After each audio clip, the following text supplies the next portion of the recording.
Assalamualaikum warahmatullahi taala wabarakatuh. Nahmaduhu wa nasta'inuhu wa nastahdihi wa nastaghfiruh wa nu'minu bihi wa natawakkalu alayhi wa na'udzu billahi min shururi anfusina wa min sayyiati a'malina. Man yahdihillahu fala mudilla lahu wa man yudlil fala hadiya lahu. ونشهد أن لا إله إلا الله ونشهد أن محمدا عبده ورسوله. أما بعد، وقال الله سبحانه وتعالى في القرآن الكريم: أعوذ بالله من الشيطان الرجيم. لا يذوقون فيها الموت إلا الموتة الأولى ووقاهم عذاب الجحيم. صدق الله العظيم. وقال رسول الله صلى الله عليه وسلم: من أحيا سنتي فقد أحبني ومن أحبني كان معي في الجنة، أو كما قال رسول الله صلى الله عليه وسلم. Alhamdulillah, tuan-tuan, puan-puan yang dirahmati oleh Allah Subhanahu wa taala. Pertama dan selamanya kita panjatkan syukur pada Allah. Kasih sayang Allah, kita dapat berhimpun pada malam ni, melunaskan perintah demi perintah Allah Subhanahu wa taala.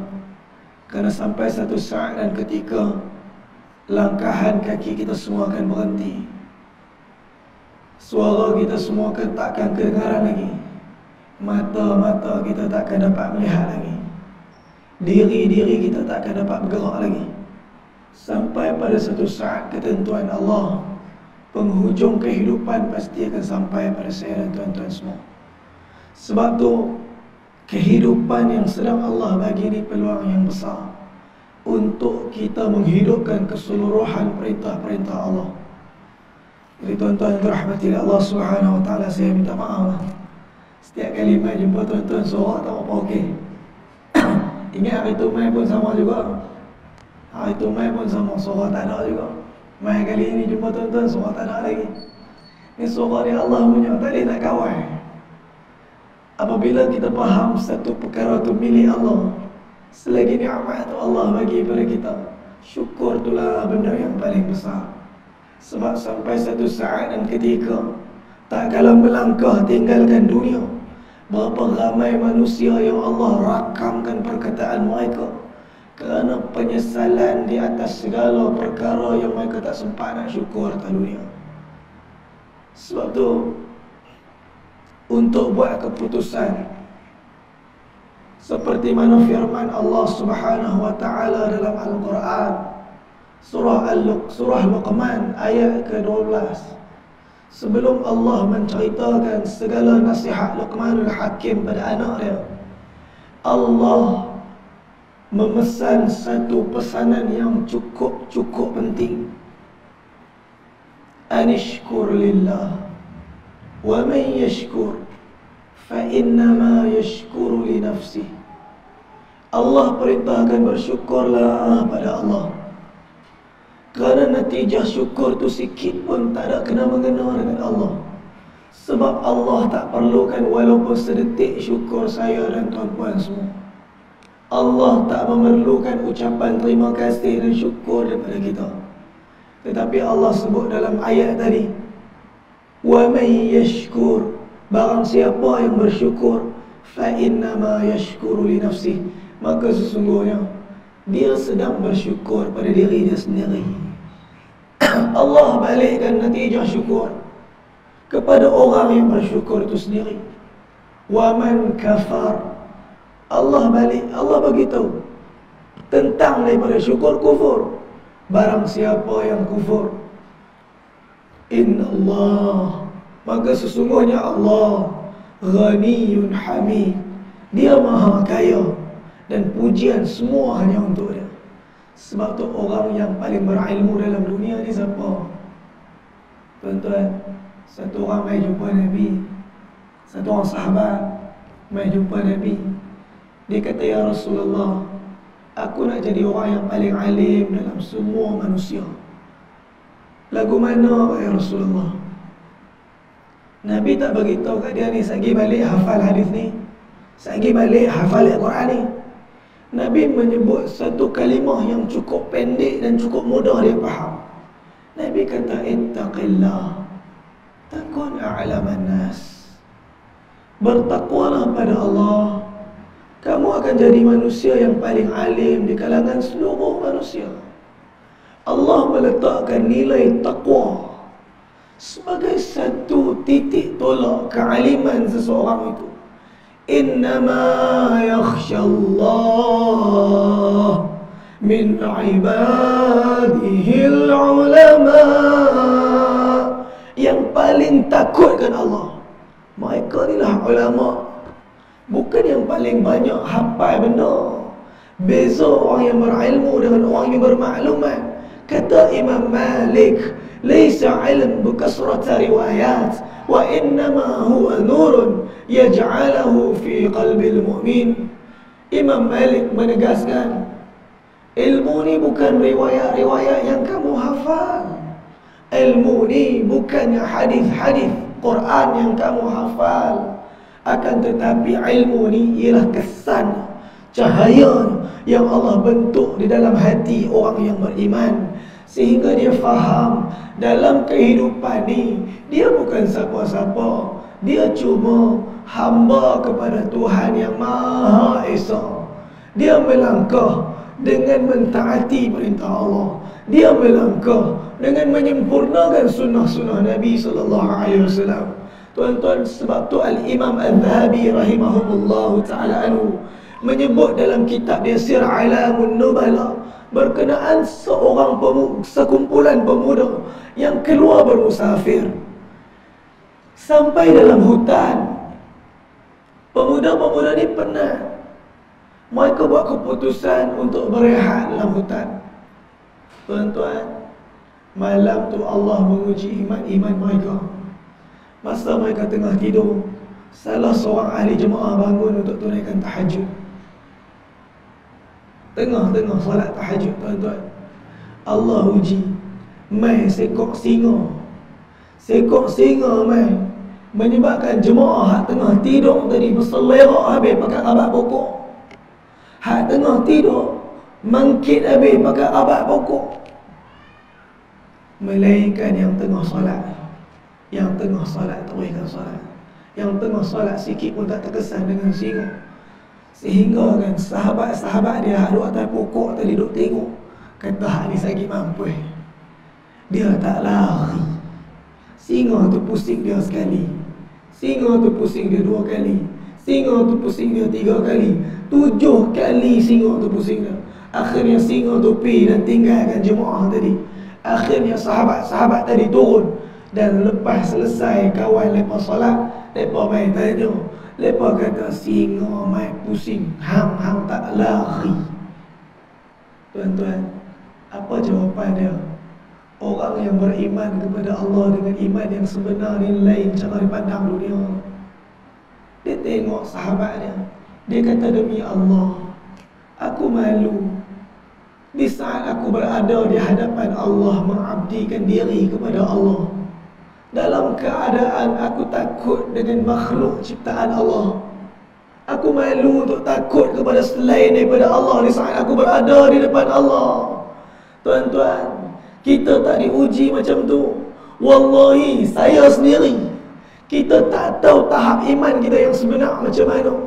Sebab iman ini harus diuji baru kita tahu macam mana kadar iman. Tetapi antara tanda iman dapat menyempurnakan perintah Allah dapat datang solat berjamaah 5 waktu, ini tanda iman. Barang siapa yang memakmurkan masjid Allah, Allah beritahu, maka bersaksilah terhadap iman-iman mereka. Ini firman Allah. Tuan-tuan, saudara kita kat Lombok kena uji. Viral video gempa bumi kat Lombok. Macam-macam video kat masjid main dalam handphone kita. Ada yang main ni, imam angkat takbir gempa bumi, makmum dah tengok kiri kanan ni, tengok kiri, tengok kanan, nak lari, jemaah tak lari. Lah kali dia start lari seorang, hal lain semua lari habis. Lah kali imam pun lari. Tapi tengok lepas dia lari tu, bumbung runtuh tu. Tuan-tuan, Ada pula tempat masjid yang lain, dalam keadaan mereka berdiri teguh, imam baca ayatul kursi, tak lepas, ulang tak lepas, ulang tak lepas, teguhkan hati dengan Allah dalam keadaan tak berganjok. Ada orang kata menyelamatkan diri itu wajib ketika tu, menyelamatkan diri itu ialah perkara yang paling mustahak ketika tu. Tuan-tuan, iman berbeza daripada sudut pandangan manusia. Ada orang yang kata iman ketika tu ialah lari. Ada orang kata peluang syahid di jalan Allah Subhanahu Wa Taala bukan main sekali, bukan banyak kali main, mungkin ni sekali Allah bagi. Tuan-tuan, ada satu jemaah dakwah daripada India dihantar ke satu pedalaman naik kapal.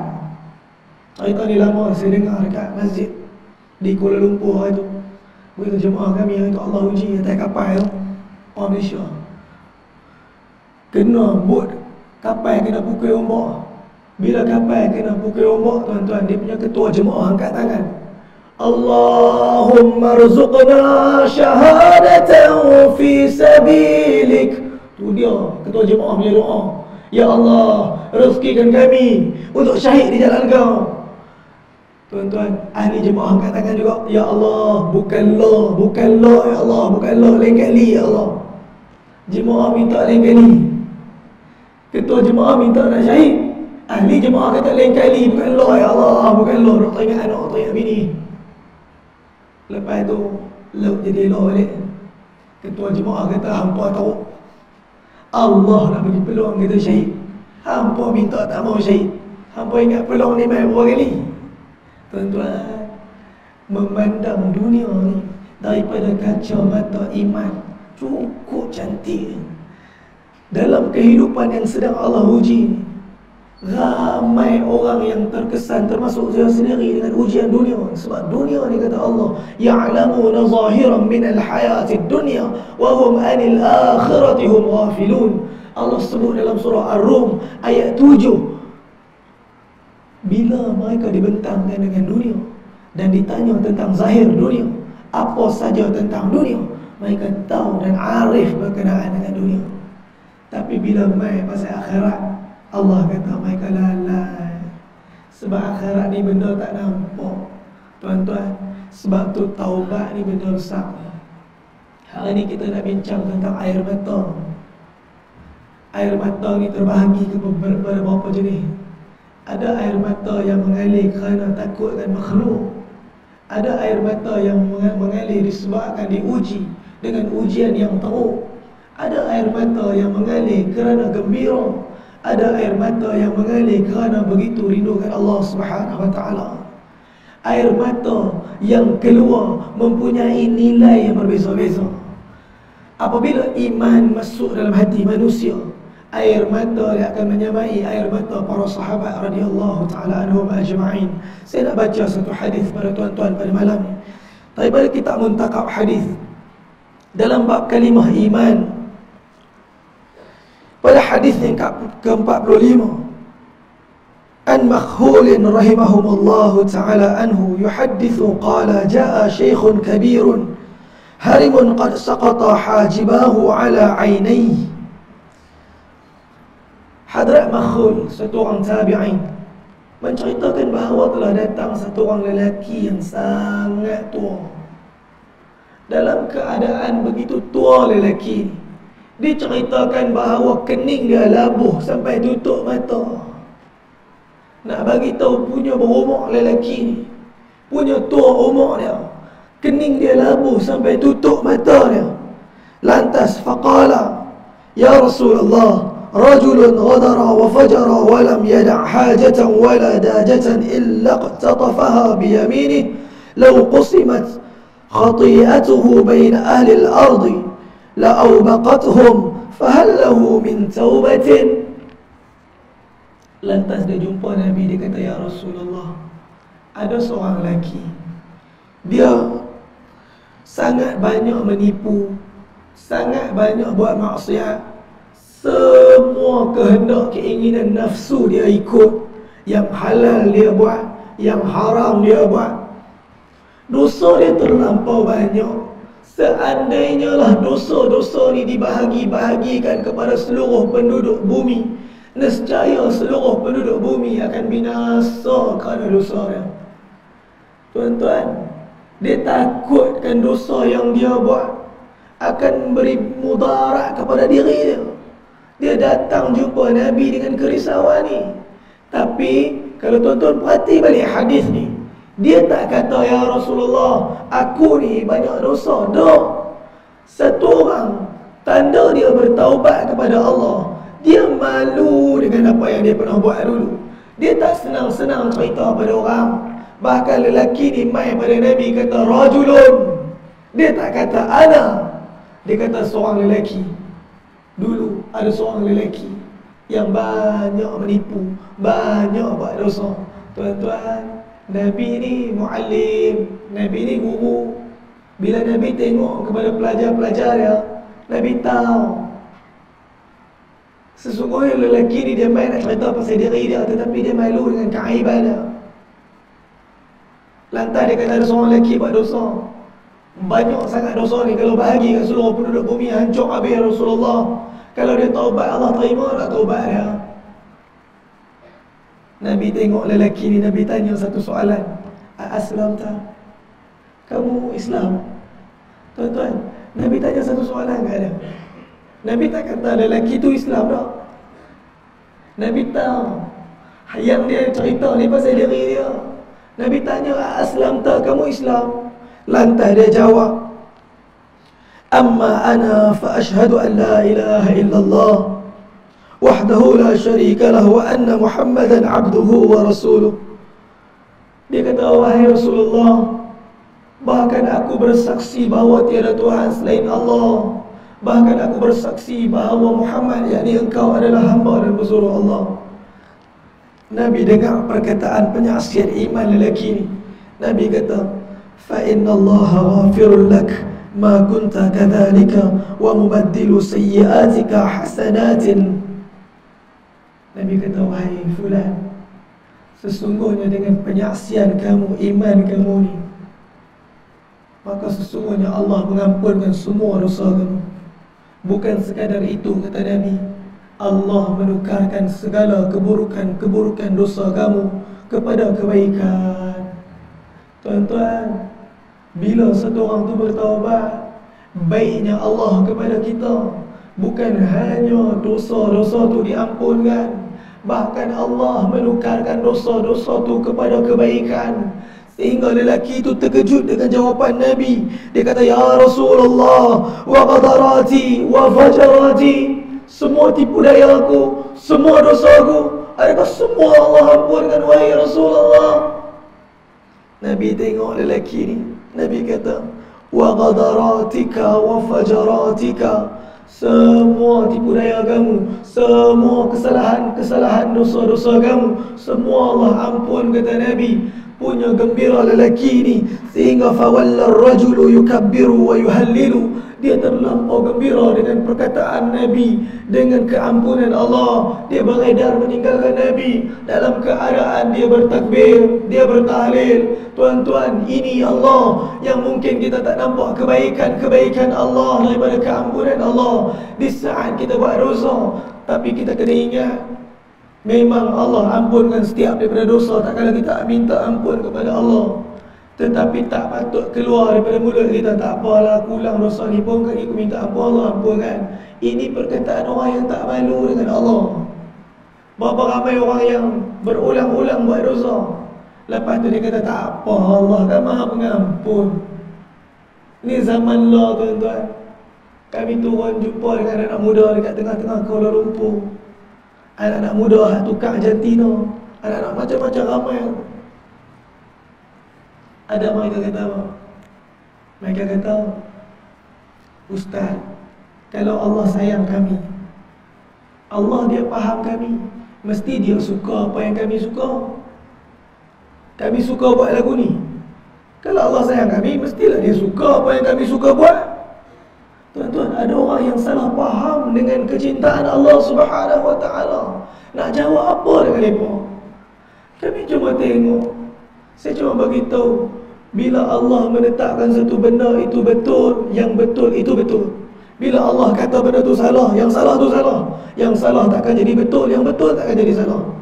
Saya cuma nak tanya, kalau kita ada anak, anak kita main pisau, abang sulung dengan adik angah main pisau-pisau, lawan duk seronok main pisau, kita biar ke? Takkan kita biar. Habis tu kata sayang anak, kita mestilah suka apa yang dia suka. Dia suka main pedang-pedang guna pisau, biar kat dia suka. Tuan-tuan, tanda kita suka ialah kita mencegah kepada yang menyebabkan kepada keburukan, menghadirkan kepada keselamatan. Ini tanda cinta. Allah faham kita lebih pada kita faham diri kita.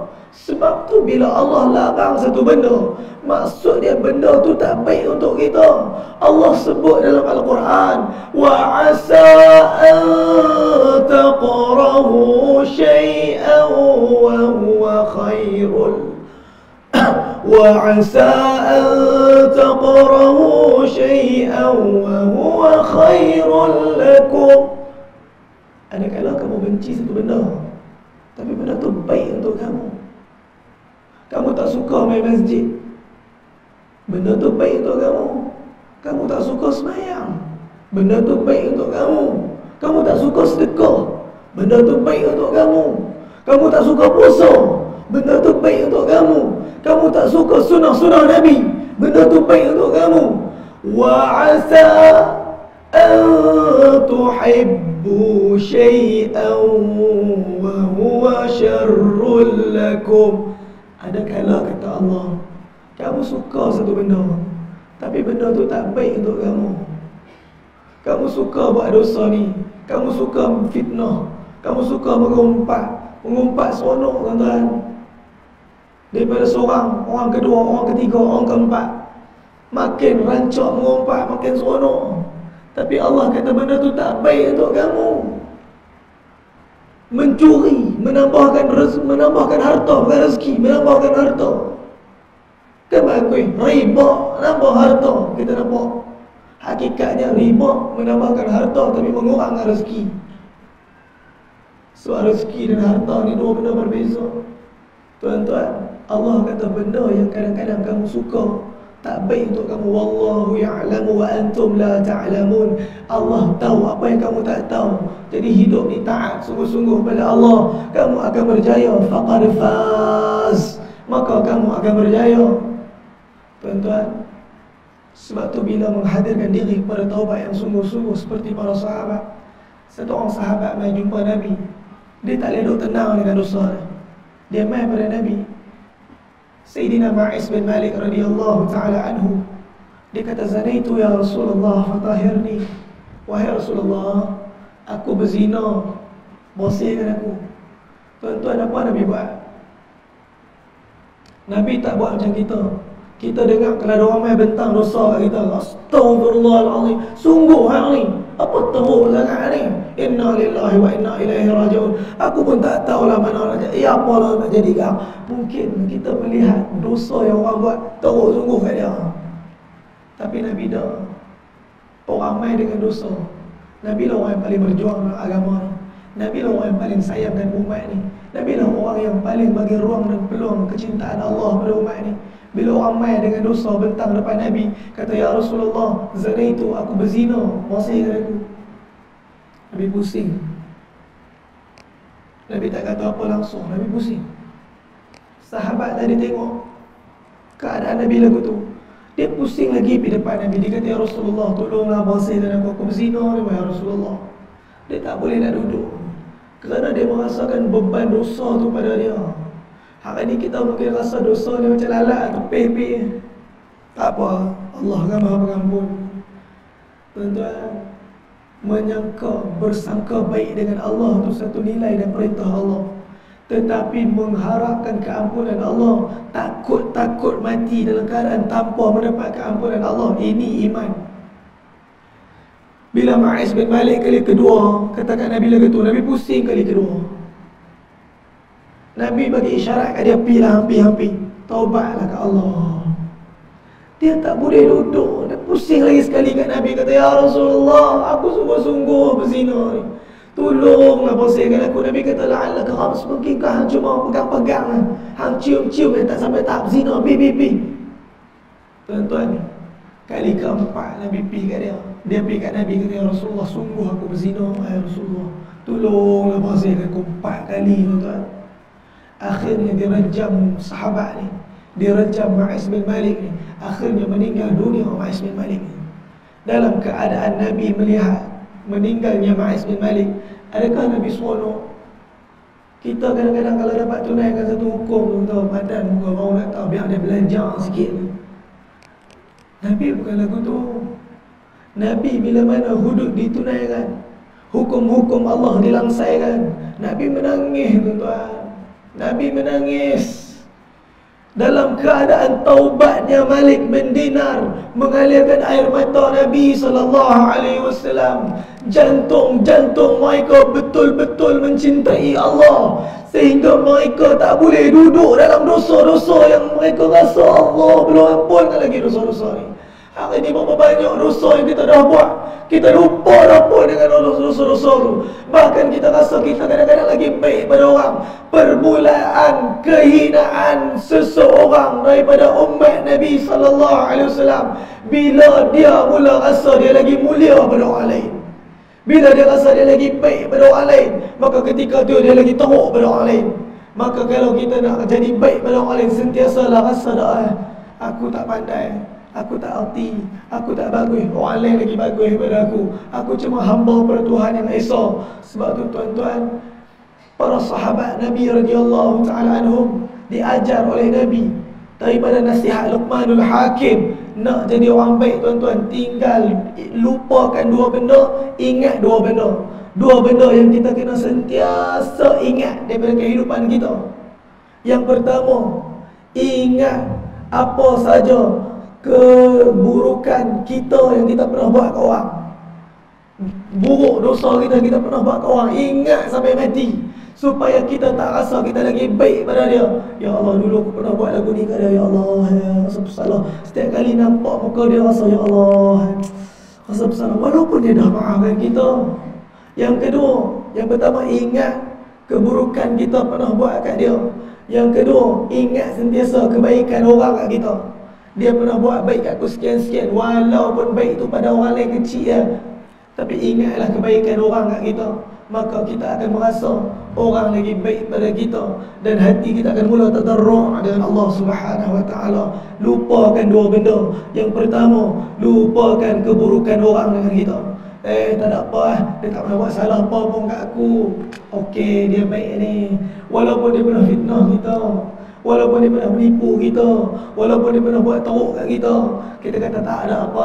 Tak pernah. Ini Nabi ajar ni, akhlak Islam, melupakan keburukan orang dekat kita. Yang kedua, lupakan kebaikan yang pernah kita buat kat orang. Aku tak nak buat apa baik pun kat dia. Minta maaf lah sepanjang kita berkawan sampai hari ni, aku tak pernah buat baik kat hang. Walaupun kita kat hari tolong dia, lupakan. Ulama tekan satu tamsilan yang mungkin nampak teruk. Ulama bagi tahu buat baik ni macam buang air besar. Tuan-tuan masuk tandas, tuan-tuan berak.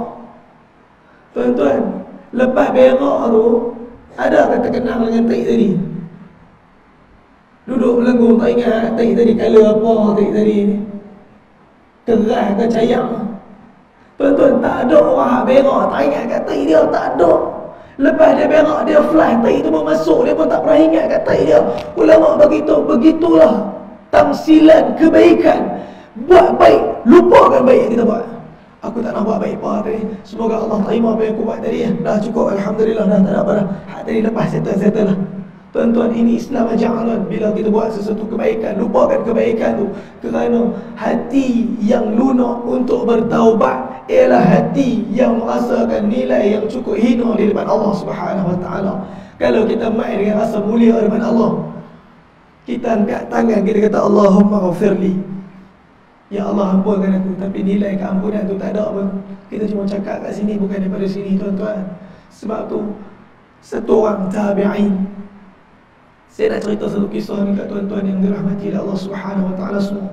Satu kisah yang ditulis, yang disusun oleh Al-Imam Abdullah Ibn Al-Mubarak di dalam kitab dia At-Tawwabin, berkenaan dengan satu orang tabi'in yang hidup di zamannya Al-Imam Malik bin Anas rahimahullahu ta'ala anhu. Nama dia mungkin kita tak biasa dengar. Dalam Sahih Bukhari 8,000 hadis, tuan-tuan, tak ada disebutkan nama tabi'in. Kata Al-Imam Abdullah Ibn Mubarak, dia ni satu orang yang dulunya cukup banyak keburukan yang dia buat.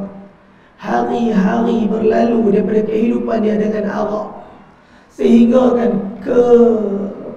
keburukan akhlak dia terkenal di seluruh kota Basrah. Mereka tahu berapa teruk perangai dia ni.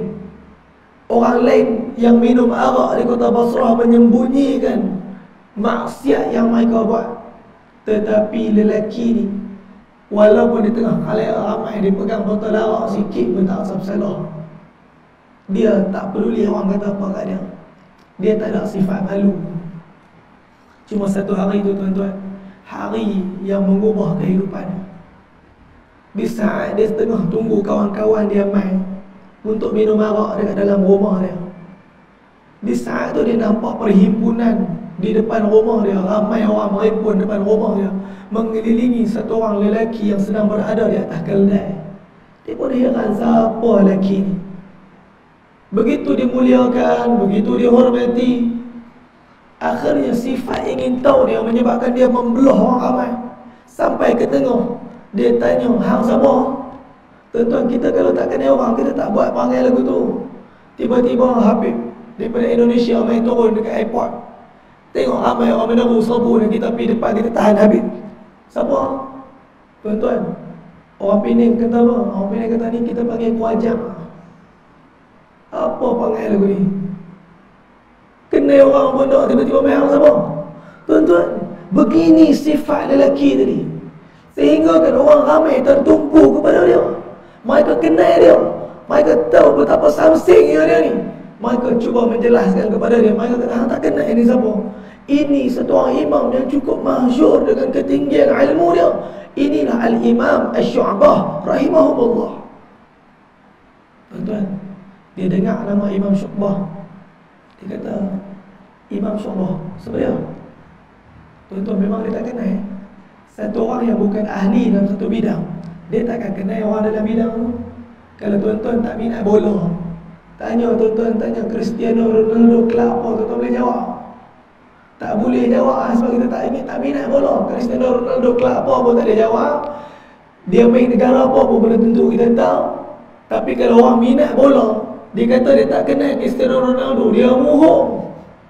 Apa minat bola tak kenal Cristiano Ronaldo? Ini bohong. Tuan-tuan, lelaki tadi bukan satu orang yang sibuk dengan ibadah. Dia satu orang ahli maksiat. Dia tak pernah kenal ulama, dia tak pernah kenal wali Allah, dia tak kenal ahli agama. Bila mereka kata ni Al-Imam Asy-Syu'bah, dia kata Imam Syu'bah siapa? Mereka kata dia ni muhaddis. Muhaddis. Dia tanya muhaddis tu apa benda pula? Dan memang dia tak tahu apa. Mereka kata muhaddis ni satu orang yang hafal ribuan hadis Nabi SAW dengan matan dia, sanad dia sampai kepada Nabi, dalam keadaan begitu faqihnya dia sehingga dia mengajarkan ilmu hadis. Oh, hafal hadis. Kalau macam tu, awak main satu hadis baca aku nak dengar je. Dia bukan nak dengar apa, dia suka nak cabang. Ada orang lagu tu lah kehidupan dunia ni. Dia tahu satu orang tu mahir dalam satu benda, dia bukan apa, nak saja nak cabang. Dia cabang, kita main satu hadis baca. Tetapi lain dengan sifat Imam Syu'bah. Bila dibentangkan ruang dakwah, dia takkan sia-siakan peluang. Walaupun orang tu main-main di depan dia, dia serius. Dia serius. Dia cari satu hadis yang mana kalau dia baca hadis ni, dia nak asbab hadis ni berubah lelaki ni. Akhirnya telah baca satu hadis yang pendek yang diriwayatkan oleh satu orang sahabat Nabi, Sayyidina Abu Mas'ud Al-Badri Al-Ansari radhiyallahu ta'ala anhu. Inna mimma adrakan nas kalami nubuwatil ula, idza lam tastahyi fasna' ma syi't. Satu hadis yang cukup pendek. Kata Al-Imam Syu'bah, satu hadis daripada Abu Mas'ud Al-Ansari Al-Badri, Nabi pesan, daripada kalam-kalam Nabi-Nabi yang terdahulu, sekiranya seseorang itu tidak mempunyai sifat malu dalam hidupnya, dia akan buat apa saja yang dia nak buat. Tuan-tuan, hadis ni pendek. Pada orang lain mungkin hadis ni tak ada apa, tetapi wallahi hadis ni menjadi asbab Allah buka hati lelaki. Lelaki ni, hadis tu bukan hanya sampai kat telinga dia. Hadis ni membelah, menusuk dalam jantung dia, sehingga kan dia termenung di depan orang ramai. Imam Asy-Syu'bah tinggalkan dia, orang ramai tinggalkan dia. Akhirnya mulut dia mengeluarkan satu perkataan yang tak pernah disebut daripada kehidupannya. Dia kata, Astaghfirullah, Astaghfirullah, Astaghfirullah. Tuan-tuan, hanya satu hadis Nabi menembusi masuk dalam jantungnya. Dia taubat. Apa tanda dia taubat? Dia balik rumah, dia pecahkan semua botol arak dalam rumah. Dia kata kat mak dia, mak, saat lagi kalau kawan-kawan saya main, mak jamulah mereka makan. Dia siapkan kenderaan dia, dia bergerak menuju ke kota Nabi, ke kota Madinah. Sampai di Madinah, dia mengaji dengan Al-Imam Malik bin Anas radhiyallahu ta'ala anhu. Tuan-tuan, Imam Az-Zahabi menyebutkan bahawa lelaki ni mengaji dengan Imam Malik bukan sejam, bukan 2 jam kuliah, bukan 3 jam ceramah, bukan 3 hari kursus. 30 tahun dia mengaji dengan Imam Malik. Tuan-tuan, 30 tahun meletakkan diri, mengabdikan diri, menghadirkan ketaatan kepada Allah, mencari ilmu daripada nilai taubat yang dia datang tadi. Tuan-tuan, 30 tahun dia mengaji Muwatta' dengan Imam Malik, sehingga kan disebutkan bahawa di kalangan pelajar Imam Malik yang paling faqih di dalam kitab Muwatta' ialah lelaki ni. Siapakah dia? Dia adalah Al-Imam Abdullah bin Maslamah Al-Qa'nabi rahimahullah ta'ala anhu. Nama yang mungkin kita tak apa-apa kenal, nama yang mungkin kita tak apa-apa dengar, nama yang kita pun tak tahu apa cerita. Al-Imam Baihaqi menyebutkan sikit kisah di dalam kitab Dalail Nubuwah. Tuan-tuan boleh buka kitab tu, baca sikit berkenaan Imam Abdullah bin Maslamah Al-Qa'nabi. Kita tak kenal dia, tuan-tuan, tapi kita cukup kenal anak murid dia. Tuan-tuan, dialah guru pada Imam Bukhari. Tuan-tuan, dialah guru pada Imam Muslim. Satu orang yang dulu sibuk dengan arak, satu orang yang dulu sibuk dengan segala dosa, satu orang yang sibuk dengan maksiat kepada Allah, satu orang yang sikit pun tak ada nilai pada masyarakat. Tapi kerana satu titik air mata taubat yang datang daripada kehidupan dia, seluruh kehidupan dia berubah. Dia menjadi orang yang dekat dengan Allah, dan dia menyebabkan orang lain makin dekat dengan Allah Subhanahu wa ta'ala. Tuan-tuan, saya jumpa dengan seorang ustaz tu. Dia kata, ustaz, saya tak pernah dengar nama ni, tak ada pun dalam Sahih Bukhari. Memang kata tak ada, sebab dia guru pada Imam Bukhari, dia guru pada Imam Bukhari, dia murid pada Imam Malik bin Anas. Tuan-tuan, sebab tu taubat ni jangan pernah kita rasa remeh. Di saat kita mula beristighfar kepada Allah Subhanahu wa ta'ala, di situ pintu rahmat Allah, Allah buka seluas-luasnya untuk kita, untuk kita masuk di dalam dakapan kecintaan Allah Subhanahu wa ta'ala, supaya kita makin dekat dan hampir dengan Allah Subhanahu wa ta'ala. Azan dulu. Boleh azan, ha? Tahu.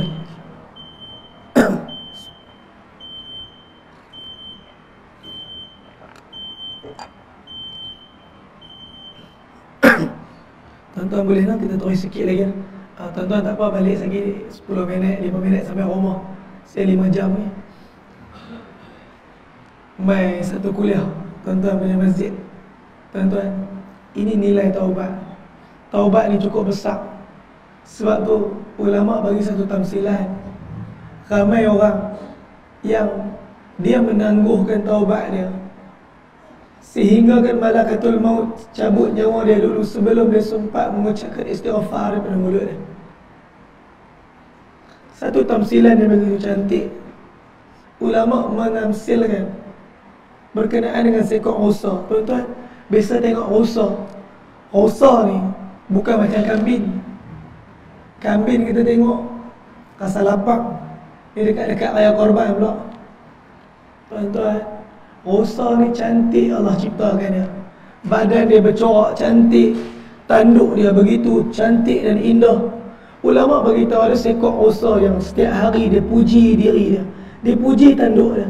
Dia kata, wahai tanduk, cantiknya lah engkau dia. Kerana kecantikan kau, seluruh badan aku jadi cantik. Alangkah indahnya diri aku kerana memiliki engkau, wahai tanduk. Sungguh aku banggakan aku dan engkau. Disebabkan kau orang memandang aku dengan kecantikan, wahai tanduk, untungnya lah aku memiliki engkau. Hari-hari dia puji tanduk dia. Dia tengok kaki dia. Tuan-tuan, kaki rusa ni kurui macam kayu. Dia tengok kaki dia. Dia kata, alahailah kaki, awak lah hang ni kurui lagu ni. Awak lah hang ni tak cantik lagu ni. Awak lah hang ni buruk macam ni. Sebab hang ada sikit cacat kat aku. Sebab hang lah aku hari ni nampak tak sempurna. Sebab hang lah aku hari ni nampak ada keburukan dan kecacatan. Alahailah kaki, malangnya lah aku dah hang macam ni. Satu hari harimau ligan dia lari. Rusa tu lari tuan-tuan, masuk hutan. Tanduk sangkut pula kat pokok. Bila sangkut tanduk tu kat pokok, dia tengok tanduk dia. Dia kata, alahailah tanduk, hanglah selama ni aku duk puji, hanglah selama ni aku duk bangga, hanglah selama ni aku duk rasa untung. Hari ni hang dah menyusahkan aku, wahai tanduk. Alahailah tanduk, ruginya menyesalnya lah aku puji hang, bangga dengan hang selama ni. Dia tengok kaki dia. Alahailah kaki, hang yang selama ni aku duk hina, hang yang selama ni aku duk caci, hang yang selama ni aku duk tak nampak nilai. Hari ni hang yang nak tolong aku, hari ni hang yang dah sibuk nak bantu aku. Wahailah kaki, alangkah ruginya lah dulu aku tak mulia hang, aku tak banggakan hang. Hari ni aku dah masalah dan susah kerana tanduk ni. Ulama kata begitulah kehidupan negeri akhirat nanti. Berapa ramai manusia yang membangga-banggakan kehidupan dunia dia. Akhirnya di akhirat nanti tersangkut dia kerana dunia dia, kerana kebanggaan dunia dia, kerana kebanggaan harta pangkat dia.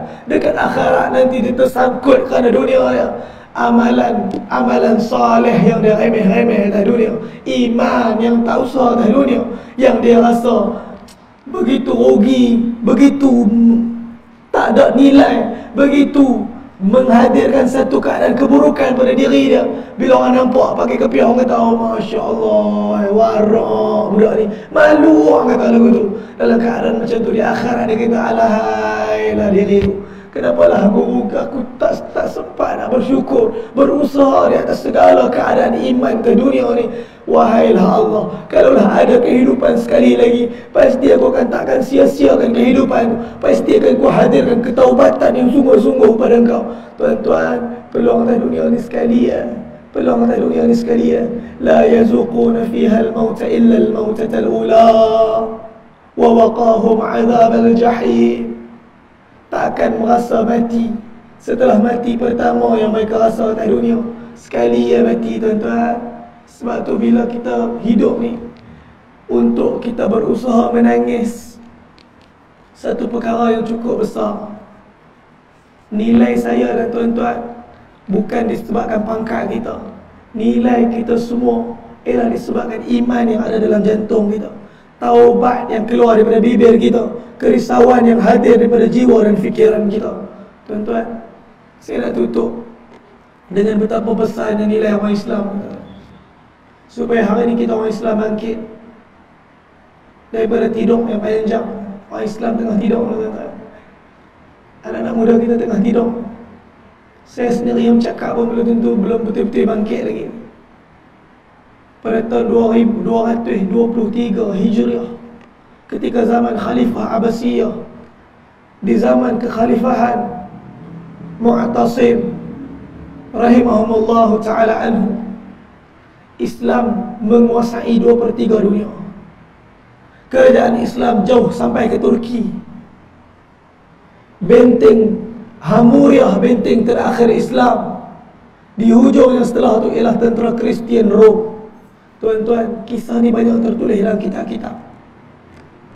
Satu ketika di Amuriah, satu orang wanita Islam telah dicabul hak. Askar Kristian Rom tarik tudung dia. Mereka menghina, mencaci dia. Lantas mulut dia menjerit dengan satu jeritan. Wa Mu'tasima, wa Mu'tasima, wa Mu'tasima. Wahai Mu'tasim, wahai Mu'tasim, wahai Mu'tasim, mana engkau Mu'tasim? Tuan-tuan, orang Rom dengar. Orang Rom kata, kamu panggil Mu'tasim di sini. Tuan-tuan, Hamuriah ke Baghdad 2 bulan perjalanan. Orang Rom kata, Mu'tasim takkan datang. Kamu harap dia datang dengan keldai tunggang untuk selamatkan kamu? Dia takkan datang. Tuan-tuan, ketika itu ada satu orang lelaki pengembala kambing Islam sedang berada atas keldai. Dia dengar jeritan wanita ni. Dia bawa keldai dia sampai ke Baghdad 2 bulan. Sampai di depan istana Mu'tasim, dia masuk. Lantas Mu'tasim tanya. Mu'tasim lihat dia satu orang yang musafir begitu jauh. Wahai fulan, kamu ni musafir begitu jauh, kamu datang daripada mana? Atas maksud apa? Lelaki ni kata, wahai Mu'tasim, sesungguhnya aku datang untuk menyampaikan satu berita. Di Hamuriah, satu orang wanita Islam dicabul. Di saat itu dia menjerit nama, wa Mu'tasimah, wa Mu'tasimah, wa Mu'tasimah. Mu'tasim bila dengar perkataan lelaki ni, dia kata, benar kamu dengar dengan telinga kamu? Wallah, aku dengar dengan telinga aku, wahai Mu'tasim. Tuan-tuan, menggeletak seluruh badan Mu'tasim, mangkit Mu'tasim, bergerak keluar istana. Dia tengah pegang gelas, dia campak gelas tu, dia menjerit bersama aliran air mata dia. Dia kata, labbaiki ya ukhta, labbaiki ya ukhta, labbaiki ya ukhta. Aku hadir wahai kakak, wahai saudari. Aku hadir wahai saudari, aku hadir wahai saudari. Tuan-tuan, hanya kerana satu orang wanita Islam dicabul di Hamuriah 2 bulan perjalanan jauh daripada Baghdad, Mu'tasim menyiapkan kenderaan, Mu'tasim menyiapkan tentera. Islam bergerak bersama ketenteraannya mengepung Hamuriah. 6 bulan kota Hamuriah telah ditakluki oleh orang Islam. Tuan-tuan, kerana satu nilai orang perempuan Islam yang dicabul di hujung-hujung dunia, mereka rasa cemburu. Mereka rasa cemburu. Tuan-tuan, hari ini apa keadaan orang Islam kat dunia ni? Orang Islam dekat Syria, perempuan dekat Syria, orang Islam dia dirogol, Islam Palestin, wanita dia dirogol, wanita Rohingya dibakar, wanita-wanita China ditarik tudung mereka. Tuan-tuan, hari ini apa perasaan kita, cemburu kita macam mana orang Islam yang sedang teruk diseksa kat seluruh dunia? Wallahi, saya dan tuan-tuan semua, kita kena bangkit tengah malam dalam tahajud, menangis sungguh-sungguh untuk dosa saya, dosa kita dan dosa umat ni. Menangis untuk saudara-saudara kita. Kalau bukan kita menangis untuk mereka, siapa lagi nak bangkit menangis, tuan-tuan? Siapa lagi nak bangkit menangis? Orang Islam hari ni dah tak sama macam orang Islam dulu lagi dah. Orang Islam dulu bila dicubit saja paha kiri, paha kanan rasa sakit. Siapa saja yang ucap kalimah la ilaha illallah, mereka kakak saya, mereka mak saya, mereka adik saya, mereka keluarga saya, mereka bukan siapa-siapa, mereka berdarah sama dengan darah saya. Wallahi, sakit mereka sakit saya, tangisan mereka tangisan saya. Tuan-tuan, ni orang Islam, tuan-tuan. Hari ni orang Islam semua kena taubat. Orang Islam semua kena taubat, termasuk diri saya bercakap ni. Kita belum ada cinta tu lagi. Kita tak ada lagi cinta tu. Kita memandang negara lain sebagai negara lain. Orang Islam tak nak lagi satu hati. Hari ni kita nak bangkit, tuan-tuan. Kita nak buang perpecahan ni. Kita nak buang keasabiah ni. Mencintai negara tak salah. Nak merdeka, mencintai negara tak salah. Nabi tak larang kita mencintai negara. Bahkan Nabi mencintai bangsa Arab. Bahkan Nabi tidak memisahkan kecintaan Nabi kepada bangsa Ajam. Nabi juga mencintai selain daripada bangsa Arab. Bahkan Nabi mencintai kita semua lebih daripada ahli keluarga Nabi SAW. Nabi peluk Fatimah, Nabi peluk Hasan, Nabi peluk Ali, Nabi peluk Hasan Husin. Nabi kata, wahai Allah, aku mencintai mereka, wahai Allah. Aku mencintai mereka, wahai Allah. Aku mencintai mereka, wahai Allah. Jauh di lubuk hati Nabi SAW. Nabi kata, tuba liman amana bi warani. Beruntunglah mereka yang beriman dengan aku, mereka melihat aku. Wa tuba, wa tuba, wa tuba, wa tuba. wa tuba, wa tuba, wa tuba.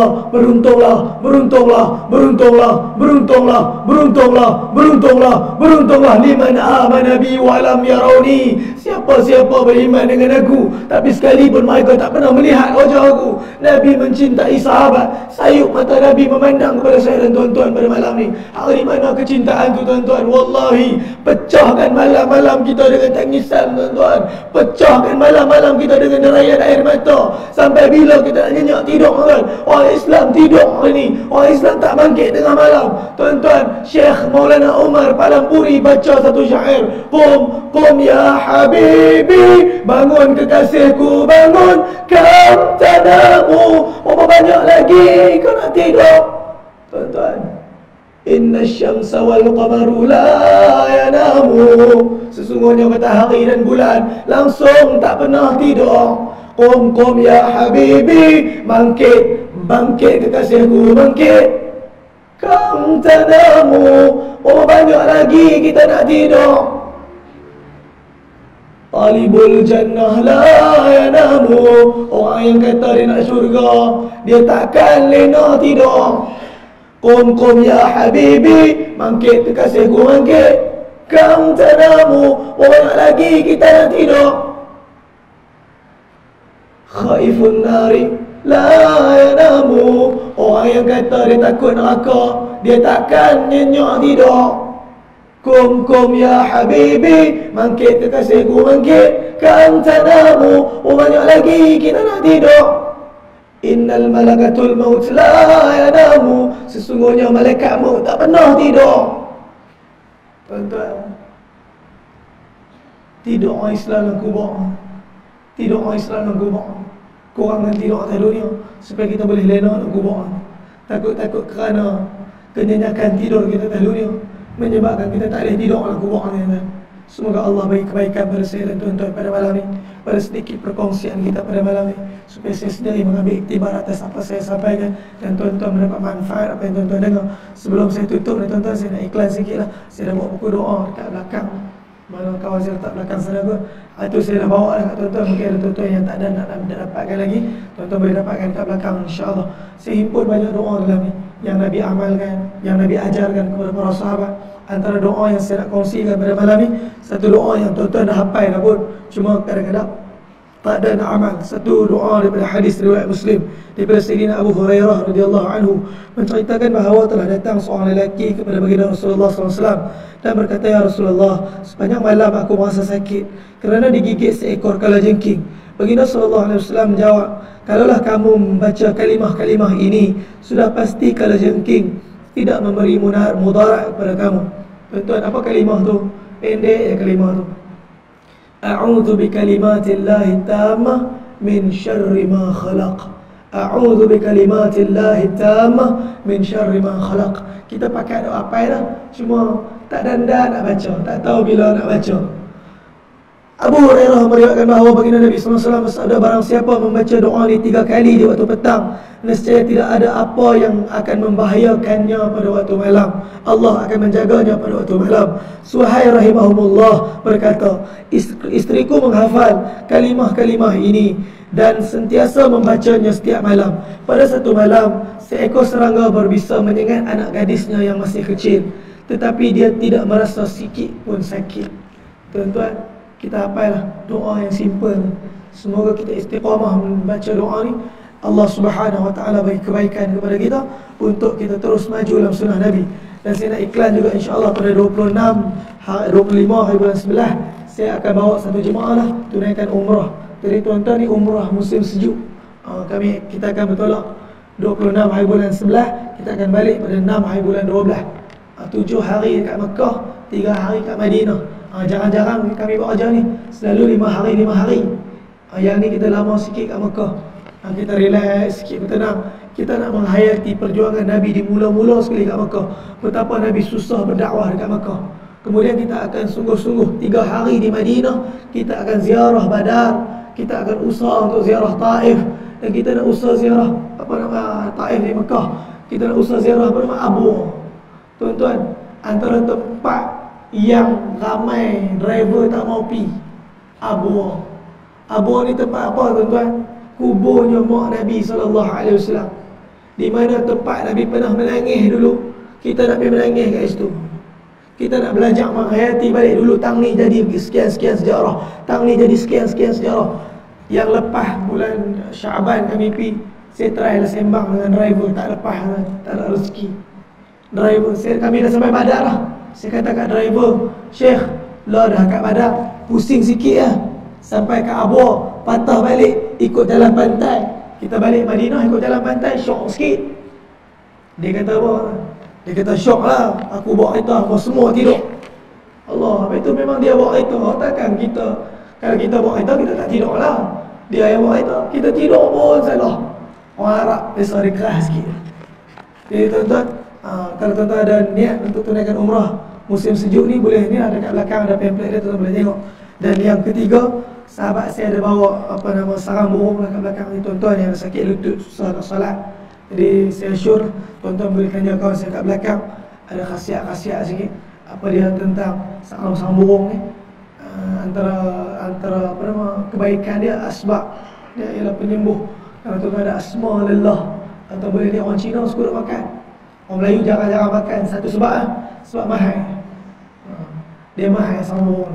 Orang Melayu tak apa makan kan. Orang Cina dia tak kira mahal tak mahal. Mereka ni anggap kehidupan dunia ni itulah kehidupan. Tu mereka berusaha sungguh-sungguh untuk sihat atas dunia ni.